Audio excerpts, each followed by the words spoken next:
Bonjour à tous et à toutes, mon nom est Derville Junior, bienvenue dans le cours d'histoire. Dans le cours d'histoire d'aujourd'hui, justement, mes chers élèves, nous avons un thème, un contenu, ensuite un objectif. Le thème du cours, c'est bien donc, mes chers élèves, la colonisation espagnole d'Haïti. Et dans le contenu du cours, nous allons voir justement les facteurs favorables à la colonisation. Ensuite, la colonisation. Et pour l'objectif, c'est bien à la fin de la leçon, l'apprenant sera en mesure de déterminer, à savoir les facteurs favorables à la colonisation. L'expédition de Colomb, l'expédition de Christophe Colomb. Le 3 août 1492, trois caravelles quittent le port de Polos, en Espagne, la Santa Maria, à bord de laquelle se trouve Colomb, la Nina et la Pinta. Une centaine d'hommes se préparent à bouleverser les connaissances scientifiques du monde connu et la manière des millions d'habitants du nouveau continent.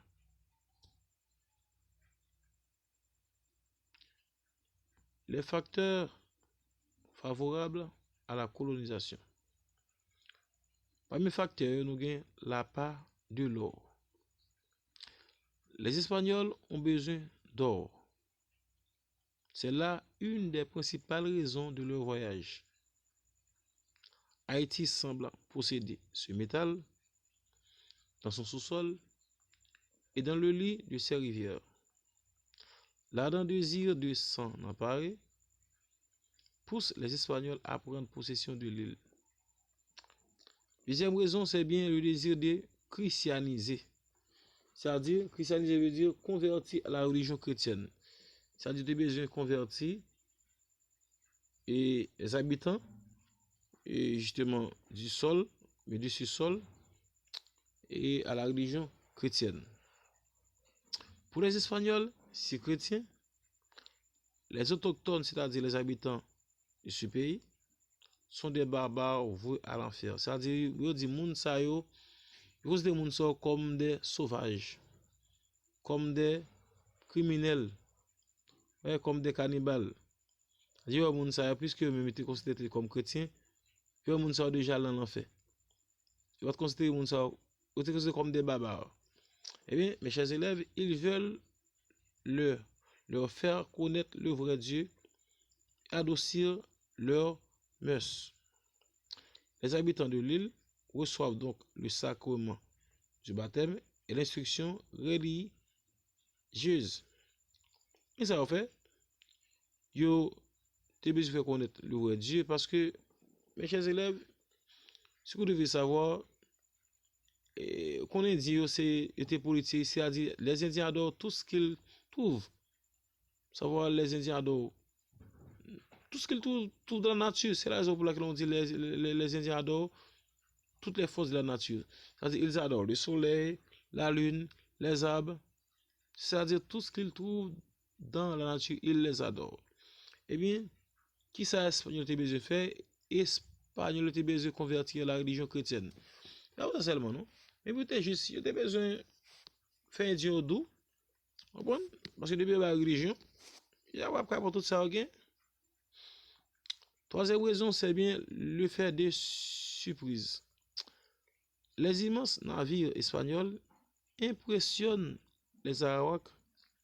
Les Arawaks, il n'existe rien de tel dans leur civilisation. Mais Indien, pas de qu'on doit bagailler ça. Lorsque, ouais, gros bateau ça, a débarqué, pas de qu'on doit bagailler ça dans la vie, mais t'es saisi. T'es vraiment saisi, t'es vraiment impressionné. Troisième, quatrième raison encore, c'est bien l'aspect physique des étrangers. Parce que l'aspect physique des étrangers, à savoir les Espagnols, la couleur de leur peau, leurs cheveux, leur chevelure, leur semble inexplicable. Les Indiens pas de qu'on style moun sa yo. Pas de style moun sa yo, belle moun sa yo, avec belles cheveux, couleur peau sa yo. Comme si yo te même pour moun sa yo, pour des dieux, pour un dieu Espagnols, c'était des dieux, était même besoin d'adorer, admirer. Parce que, et pas jamais connaître style moun sa yo. Ensuite, la cinquième raison, c'est bien les fusils, les canons, les cavaliers qui font corps avec leur monture provoquent à la fois crainte et admiration. Mais les Indiens, pile gros âme ça yo, pile canon ça, pile bon chevalier ça yo, en bien, Indiens justement, ils étaient une sorte de crainte, une sorte de peur parce que vous dites que j'aime ou bagay ça yo, côté yo, te ya. Eh bien, devant tant de phénomènes nouveaux, les Arawaks ont du mal à comprendre ce qui se passe. Vous voyez, devant tant de phénomènes nouveaux, les Arawaks ont du mal à comprendre ce qui se passe. Ils ne pensent pas à s'unir et à organiser immédiatement la défense de leur territoire. Eh bien, devant tout phénomène, ça, toute bagage indien, ouais, mais pas de penser. Il pas de comprendre que pour être unis, pour être mettre tête ensemble, pour te défendre le territoire, il pas de penser si territoire ça gagne là, si Espagnol t'a venu pour territoire, il va penser ça. Parce que si tu comme ça, tu peux organiser, mettre tête ensemble pour te défendre tête. Ensuite, le déséquilibre des forces en présence. Les flèches, les massues, les Arawaks ne peuvent rien contre, justement, et les armes sophistiquées des Espagnols. Les chevaux et les chiens féroces utilisés dans les combats représentent aussi pour les étrangers des avantages appréciables. Ah bien, c'est normal parce que, qu'est-ce que ça veut dire posséder? C'est une flèche, vous comprenez? Pas savoir les masses. Bon, il n'y a pas trop gros éléments pour être gourmand espagnol.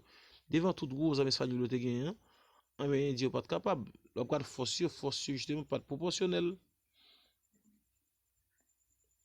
Ensuite, la collaboration indienne. Les Arawaks ont souvent été, dans le passé, victimes des abus des Caraïbes. Certains d'entre eux considèrent les Espagnols comme des alliés possibles dans leur lutte contre ces ennemis puissants. Pour cette raison, Wakanagarik facilite l'établissement des Espagnols dans l'île. Ah mais, puisqu'il y a un ennemi qui était les Caraïbes, ah mais, ils étaient même prendre Espagnols pour allier. C'est-à-dire qu'ils étaient bien contents Espagnols de débarquer sur l'île là pour venir dire gourmet contre les Caraïbes. Parce que Caraïbes est toujours qu'on lutte, on gourmet avec et qui était toujours dans gourmet ensemble. Mais ils étaient même considérés Espagnols comme des alliés pour aider à combattre les Caraïbes. La colonisation, enfin, Haïti colonisé. Mais Christophe Colomb lui-même, qui ça le fait, vraiment, ils sont dit des actes de propriété. Christophe Colomb, première action de faire, pour changer non il là en espagnol, Hispaniola. Pour ça changer là, parce que les Christophe Colomb arrivé, pour lui-même, il était pensé c'est en Espagne, il était pensé justement c'est en Inde dérivé. Parce que là, il a pris le monde ça yo. Façon cheveux, façon corps, façon habillé. Sauf que l'on pense qu'il est en aide.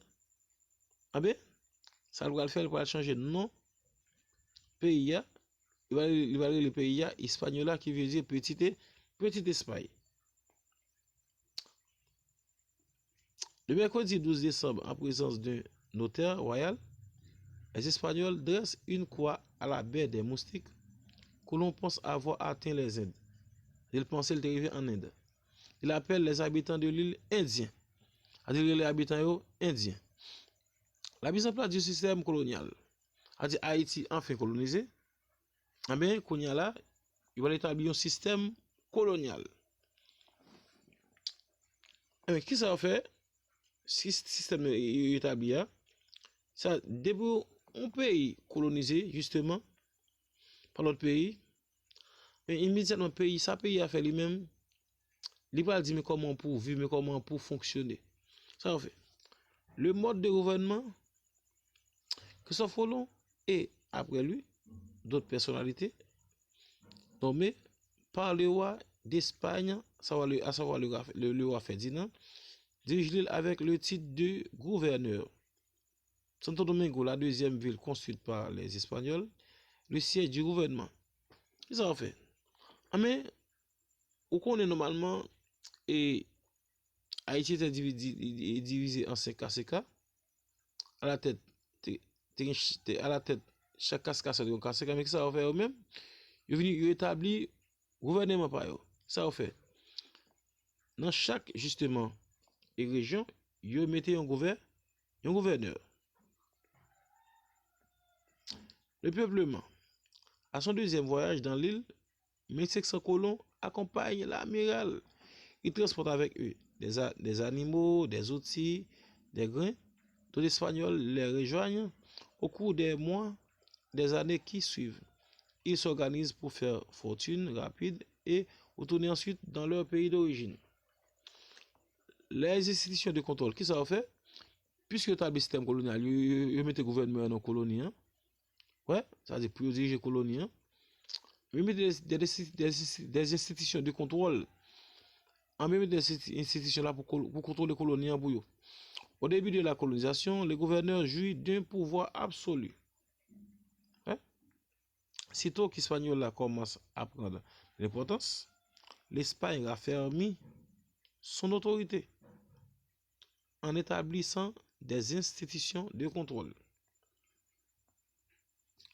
L'organisation du travail. De petits terrains et des Indiens sont distribués aux Espagnols pour l'exploitation agricole. C'est bien le répartimiento. C'est bien la répartition des terres. D'autres Indiens extraient l'or des mines et des rivières. Il y a un Indien qui dans le travail, dans casser des mines. À noter qu'il dit, comme faire bagage ça. Mais Indien va commencer à mourir. Les Indiens vont commencer à mourir parce qu'ils vont faire travail du ça. Normalement, le travail est organisé de manière si sévère qu'au bout d'un certain temps, la colonie fournit annuellement à l'Espagne de quoi fabriquer 500 000 écus d'or. Ah mais puisque ça va commencer à mourir, il va commencer à penser à la traite des Noirs. Il va commencer à penser pour faire venir des Noirs d'Afrique. Un religieux, savoir Las Casas, protecteur des Indiens, convainc le roi, à savoir le roi Ferdinand, en Espagne, de permettre l'importation de Noirs d'Afrique. Ouais, ça dit, puisqu'il dit commencer à mourir, il va commencer à penser pour faire des Noirs d'Afrique arriver sous terre ça.